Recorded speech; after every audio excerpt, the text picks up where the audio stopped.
My father was the one reader I was most concerned about, and he was extremely excited when he heard that I was doing the book and when I sold it to St. Martin's Press, and kept, checking in about how it was going, and he was, boasting to all of his friends in Beaumont, Texas, where I grew up and where he still lived.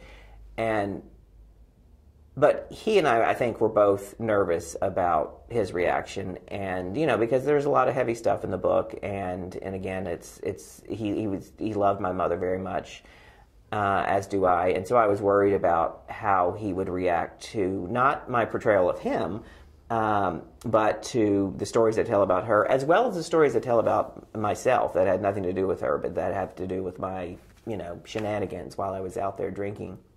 And so I had a lot of fear and anxiety and dread about him reading it. And I delivered, once I had a manuscript that I felt good about, I delivered it to him Easter weekend in person and spent the weekend with him. And I heard him reading it in the room in his study, and I would hear him laugh out loud and cry and gasp.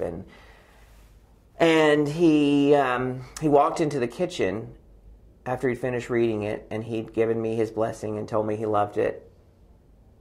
And we stood in the kitchen, and he said, "Are you happy with it?"